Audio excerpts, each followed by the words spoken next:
Hello, my name is Bree, and welcome to Seriously, Bud?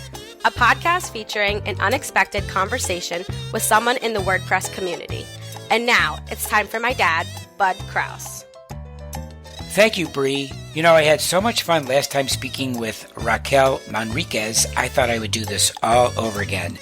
Now, I've got some really big news to tell you, but you're just going to have to stay tuned. Now, I'll be back at the end to give you my thoughts about this week's episode. It's number 29, so here we go. Rich Tabor, welcome to Seriously, Bud. So you play electric guitar? I didn't know that. Tell me a little bit about that. I do. It's something I picked up. I guess I started with acoustic guitar back in school.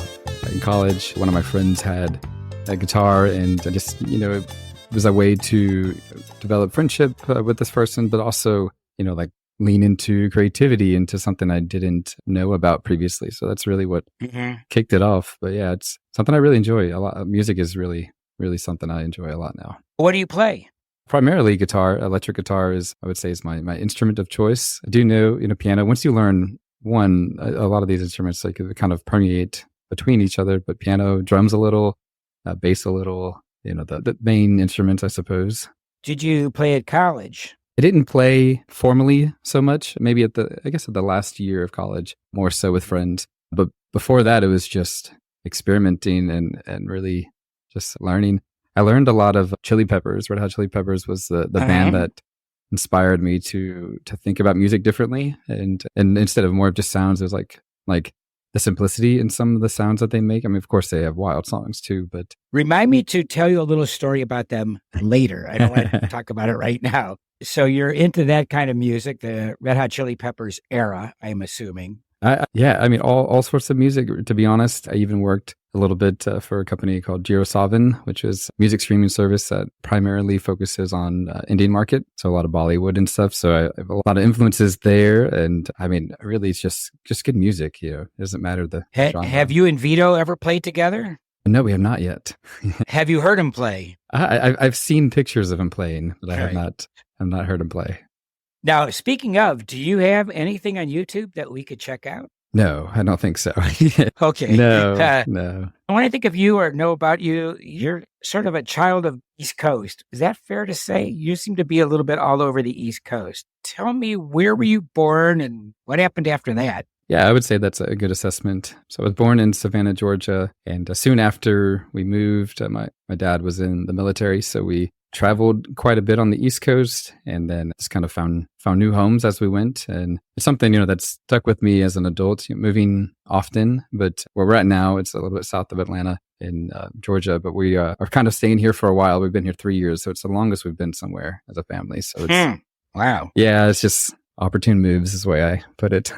Is it hard to make these moves, or is it getting easier, or I don't want to do this anymore? It depends on who you ask in my family. If you're asking me, I love to move. Right. I enjoy it. I love the idea of taking a place and making it new, making it better, making it yours. I really that's something special. My wife, it's difficult to move, especially with kids. We have 2 kids, so it's getting harder and harder to move, which, is kind of another reason why we don't mind staying. And we like where we're at now a lot. So it's, it's different from the other places where they were just opportune moves to move up a little bit somewhere else. That idea of making things better, moving, changing, whatever, that sounds a lot about the way you think about design and the evolution of design. We'll get to that in a little bit, okay? Because, this is not a WordPress podcast, but it will be okay to talk about that somewhere down the line here. In your intake survey, you said that you met your wife in college, right? Yeah, that's right. We met, I think it was my senior year. Well, I had a super senior year, so it was my super senior year, and it was her senior year. And we met, but we were just friends at the time. I think we were both dating others, and we didn't actually, kick it off much then. We just knew of each other, and, it's like, oh yeah, she's nice and he's nice. Moved away for a couple of years, moved to New York City. And then when I moved back, we ran into each other again. And I was like, hey, It wasn't love at first sight. When I was in school, I wasn't quite looking. I wasn't ready, for something like that, for the commitment level of being in a relationship and starting a family and, moving in that direction. It just wasn't something top of mind, if I'm looking back, honestly. When I moved back to Georgia after New York City, it was like, oh, this feels right. So I got to talk to you about New York, but I also have to talk, I'm just dying to ask you, what did you study in college? Now, I'm going to keep the idea in my head. I just want you to tell me what it was. I was going to ask you what you thought I studied. It probably, I'm going to guess it wasn't design or development or anything like that. It was not. True or false? I see. Yes. All right. Now, let me tell you what I think it was. Okay. Now, we got to what it wasn't. Because, I've talked to a lot of people in the WordPress community, and it's interesting. A lot of them, international relations, languages, engineering. Am I getting warm? I started off in one of those categories. Okay. Yes. So tell me a little bit about that. Yeah, I went to school originally for physics and engineering. Architecture, putting things together was something from a young kid that was so intriguing to me, and started in that direction. Quickly realized I had no idea what I wanted to do. You hit the college age, you get to school and you're like, what's now? What's next? So I switched to art marketing and then, management, business management, just to kind of get something there. School wasn't really my forte, I would say. I would spend most of my class time in the back of the room on a computer trying to learn Photoshop, like trying to learn whatever the latest tools are just to explore, a little bit. What school did you go to? Went to, at the time it was called North Georgia College and State University. And now it's, I think, University of North Georgia, up a little bit north of Atlanta. What town? It's in a small town called Dahlonega. It's, I think, the start of the Appalachian Trail over here. Well, you've been all over the place. When were you in Savannah? I've been to Savannah a million times. When were you there? Oh, I was only there for probably the first few years. I hardly remember it. It wasn't a place I grew up in because we moved quite a bit. Yeah. And what about New York? When were you here? Yeah, New York was awesome. I went up there. You see, I graduated school in 2011 and went up there a year later. I started a blog and was like putting out Photoshop resources and whatnot. And someone from this company, Savin, found me and said, hey, like, come up here and, let's see if you want to get some more experience. And, it was kind of the time of life where I was, really free and really just like, yeah, let's do it. So I went up there and learned a lot, in the startup environment and with another like really top-notch designer, and just to see how they approached things, and, and also worked with different platforms a little bit with like tvOS, some Android work, some iOS work, and web work, of course. So it was just fun to like stretch fast, and to really learn. And you were single at the time. Where did you live? I found a small apartment. The first year I was there, I was in Manhattan. The second year I went across the river to Jersey City. It's not that much quieter, but just a little bit. Oh, I know. Now, in Manhattan, where did you live? Or First and Park, yeah. First and Park, yeah. Okay. I lived at 62nd and First Avenue. Okay, yeah. When I first moved to New York. The place rented for $300. It was a 200 square feet or something. It now rents for over $3,000 a month. So. Yeah, sounds about right. It's just crazy. I don't know about you, but I had no money, but I had a lot of fun. Yeah. Because there's so many things you can do in New York for free or virtually free. And if you're a single person, even though it wasn't like I was dating people constantly, it was just so much fun just to step out of your apartment and be within walking distance of so many really cool things. You'd walk around and say, oh my God, this must be Times Square. That kind of thing. So, I didn't like what I was doing, but I loved being in the city. And then you said 2 years in Jersey City. Yeah, a year in New York and then a year in Jersey City. Yeah. And then what happened after Jersey City? Somewhere you went back or you re-met your then girlfriend? Yeah. So while I was up in New York, and especially when I moved to Jersey City, I started some of my theme work and some of the WordPress stuff. I really leaned in heavy. And then once that took off, I was like, I'm like ready to move to the next stage of whatever. And coming back to where I went to college was on my list of things to do. So I ended up going back, and the next day or two is when I ran into Jesse, and we're like, hey, let's hang out. It was meant to be. Wow. That's what they say. Yeah. It sounds like your first look at WordPress was in New York when you were with these designer or this. Is that about right? More or less like in a very serious capacity. Before that, it was, when I was in school, it was learning like, what is this? Like, what are themes? What are plugins? Like, how does this system work? Right. And with my blog, it really was, and this is what I do with most of my, ventures, and what I'm thinking about is just like trying to I publish things so that I can learn like firsthand, like what I'm supposed to do. Like, what is this thing? And you have 2 kids, right? I do. Yes. 2 girls. All right. So tell me about the kids. Yeah. I just want to know about the kids. They're 7 and 8 now. They're great. They're two girls, and they're into gymnastics and music. So they do gymnastics a few days a week, and they have a music class, but then we also do music together at home. It's fun. They're both, one's just like Jessie, like, which is much more energetic and outgoing and bigger personality, and one's just like me, where she's more reserved and more like, and I don't think thoughtful is the right word, but just more like precise with the things that she says. So it's funny to see how they relate to each other, which is similar to how Jessie and I relate to each other. Well, Rich, you certainly are a thoughtful person. You look like a thoughtful person. You come across as, I know you are, even though I don't know you well. But tell me, what is something that people misunderstand about you? Oh, that's a deep question. I don't know if it's necessarily about me or maybe my work. And I don't know if we're supposed to talk about work here. You can, although, these things are somewhat inseparable. So they are. Wherever you want to go with this, yeah. Yeah, I would say the one thing that that is a common snag, I would say, is the notion that like the work, especially that designers push, is about how things look, and the editor today, that is, something that I do care about. I do want things to look right, but they also need to feel right, and they need to be something experience-wise that is supportive of the goals of the user. And so one misconception that folks snag up sometimes is that, looks are everything. Like the reason that this is a certain way is because of how it looks. And that's almost never the first consideration, if not ever, when I'm designing. And so it's, that's just one thing that whenever you first thought of that, when you first said that question, that, popped in my head first thing, because I have to say something about that, most weeks on, throughout GitHub or something. Yeah, I learned a long, long time ago when I was using table-based layout. I'm sure you remember those days, and created a site called getafashionjob.com, and it was used on the fashion industry. It didn't look very good, but what was good about it is it worked. It was simple and people used it. And I couldn't care really how it looked. I just wanted to make sure that it worked. Yeah. You know what I'm talking about. But you didn't answer the question. You answered it like a politician. I won't bug you about this, so don't worry. But what is it that you think people don't understand? Oh man, I don't know. Maybe something will come to me as we're thinking. Right, that's okay. We can come if you something. Oh, I know what it is. If somebody asked me that question, I would say I don't know. I have no idea. So that's not. Do your girls have any inclination or interest, or do they know what their father does? Yeah, I mean they know the word, WordPress, and they know Gutenberg even, and they hear me talk about it. Every night at the table we do, rose and thorns. So it's like, the good things and, the rough things for the day. And so she hears it all, they hear it all. And both of them actually pushed a PR through for me.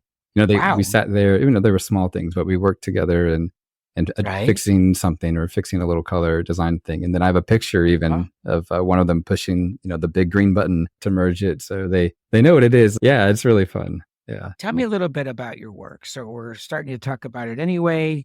Now, for the uninitiated, because sometimes there are people who listen to this that have no idea what WordPress is. Normally, I define it and just do that in a sentence or two. Why don't you do that and tell my listener, assuming there's one person listening, that, what it is that you do in the WordPress world? Yeah, so I would say WordPress is the way to publish online in the simplest terms. It's free, it's open source, it's something that you can own and put wherever you want and publish with. So it can get as big as, there are some massive sites like NASA are running on WordPress, or as simple as your own personal blog that you just post photos on that only you see, or maybe only your family sees, like your own little network. So that's how I would define the simplest way of what WordPress is. And what I do is focus on aligning folks, contributors we call them, who work on the project in pushing this project forward. And that's either modernizing what we have to be better supportive of the environment that we're in today, or also managing some of the big new ideas like around the corner, and then also some of the design work, some of the engineering efforts, just kind of pushing the product forward. And isn't your position product manager? Am I right about that? Yeah, technically product manager, yes. Okay. And product manager being, of course, the WordPress project. I suppose, yes. It's, titles are so, they are what they are. Yeah. I know. I always ask people, what does that mean? Because it doesn't, I don't get it. Like maybe it's me, but half the time I just have to say, I don't know what the heck you do. I mean, I sort of know what you do, but I really don't know what you do. Yes. Now, you mentioned something about writing a little bit ago, and I want to ask you about that. And I think we're similar in the sense, well, you like to teach, I'm assuming, or you like to, because you're great. I mean, let's just stop right here and just say, I'm a huge admirer of everything that you do, your work, your design, your communication skills, the whole bit. I mean, I'm one of the groupies. I appreciate that. So, I am an unabashed fan. I think you know that. From the first time I ever saw you do a presentation to the work that you do, it's just, it's always first rate. You're always going to get something first rate out of you. So I really love that. But I also find, because I'm a writer and sort of now, I guess you could start to call me a technical writer, because I just finished an article for Kinsta on Theme JSON. And I it was time for me to dive in, really learn it. And by writing the article, I hope they're not listening. Please don't listen to anybody from Kinsta. Stop listening. That by writing that article, it forced me to learn as much as I possibly could. And that's always been true, whether I write, teach, or whatever. If you don't know the material, you can't teach it. You can't write about it. You can't be comfortable. And if there's anything about me, I'm always prepared, super prepared for anything that I ever do, because that's just the way I roll. And I have a feeling you're the same way. And that's why you like to write, or that's why you tackle new things. And then, hey, I'm going to write about it. Correct? Yeah, exactly. That's, from the very first blog I published about Photoshop freebies, the concept was, I want to learn Photoshop better. So I need to learn Photoshop better. And by doing so, I want to publish things so that other people can see them and critique them and give me feedback, so that I'm giving them away. They're letting me know how it is. I'm making them better, and I'm publishing on WordPress, so then I can learn what this WordPress thing is and how it works and what are the themes and whatnot. And did the same for blocks as well. Like, I didn't know any JavaScript, really hardly any JavaScript when I first started publishing blocks, but I was like, I'm going to put a GitHub repo up and start making what eventually became CoBlocks, and just start really leaning in hard and publishing quickly and iterating fast. And that helps you learn. And then I can start teaching. And then it kind of becomes like a two-way cycle where you're leaning a little bit further, teaching a little bit more, so that you learn a little bit more. And just kind of... Yeah. At the end of the day, I realize it's guys like you who make it possible for guys like me to get the most out of WordPress. I mean, that's a fact. So, I mean, that's wonderful. And that's, I think, one of the underpinnings of the whole Gutenberg project is exactly what I just said. Now, all right. Now, I'm not going to come back to that question about what do people misunderstand about you, but I am going to ask the question I've asked a lot of people, which was, what was the last thing you did for the first time? The last thing I did for the first time. Maybe I should submit these questions in advance. Seriously, bud? This is a tough one. Yes, seriously, Rich. It's I would say, I travel a good bit, so I can't say traveling, but I did travel to Tokyo for the first time recently. And that was a very, very interesting experience. And I really enjoyed the team that I traveled there with, but also the city and getting to explore and stay there for a week. And even so much, we're gonna bring the kids with us in December for State of the Word to Tokyo, and which will be the first time. Back. Yeah. And it'll be the first time traveling internationally with the kids as well. So I think so that's like my last first thing, and also my next probably first thing. So it's not like riding a bike or something athletic or sports or anything like that. No, ride. I mean, I do play softball, like a small softball league locally here, but I mean, I say play lightly. Like I'm more doing it to meet other, it's a men's league, so meeting other men and the area and just getting to meet some friends and whatnot. But I mean, if I didn't have to do the softball part, I probably wouldn't. It's not my thing, but seeing the people and connecting and playing with them is what's fun. Now, why do you think so many people in the WordPress community are like me? And I'm going to assume you are introverts.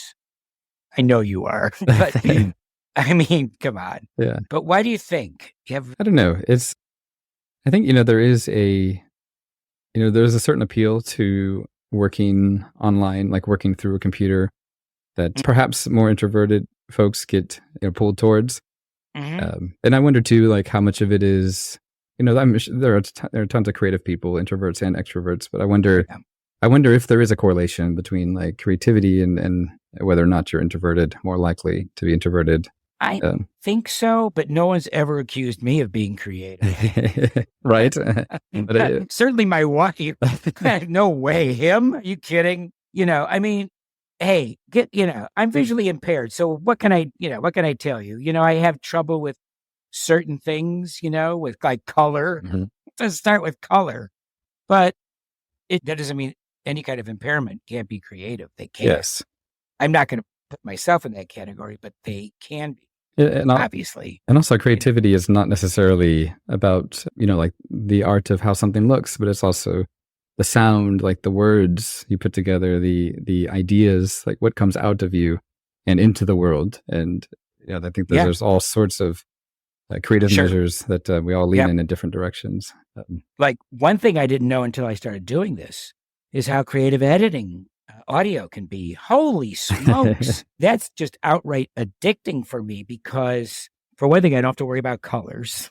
Yes. And the other thing is it's just you're sculpting a conversation and it's really cool, and there's so many really cool tools to do that with. And I find myself enjoying that as much as the interviews. And it turns out when I do the editing, I actually sort of hear the interview in a different way than I'm actually doing this live. It's very interesting to do it. So now I'm going to ask you that last question, but do you know who told me that I should interview you as if I needed to be told? But you have any idea? Oh, no, I don't know. James Giroux. Okay. Yeah. I call him Sir James. But anyway, because he's got this Sir James feel about him. But yeah, James told me to interview you. And I said to him, no, he'll never do this. That's not a chance. And that's what I said. And he said, no, ask him. I said, okay, I'll ask him. So thank you, Rich, for doing this, because this is really a treat. And I want you now to tell me, who do you think I should interview for Seriously, Bud? Yeah, one person that comes to mind, I don't think you've had her on, but Anne McCarthy, she's okay. So she's a No. I certainly, of course, I know her. Yes, and I would love to have Anne on. She's a colleague of mine at Automatic and core contributor, a great person. I would say her superpowers are probably connecting people in WordPress. That's, one of the most important pieces of work that we can do. And so I would say that it'd be really cool to hear her story. I'll have her on, and I will see her and you soon. Yeah. Yes, that's right. Yes. Yeah. All right, Rich, thank you again for doing this. Like I said, this is fantastic, a real treat. And, soon. All right, sounds good, bud. Hey, I didn't know that Rich plays electric guitar and does so under the influence of the Red Hot Chili Peppers. He loves to move around and does so frequently, although not as much as he used to. And once lived in New York City. Did you? Now don't forget, you can subscribe to Seriously Bud wherever you get your podcasts, and I hope you will, because a new one comes out every Friday. And until next time, thank you for your time.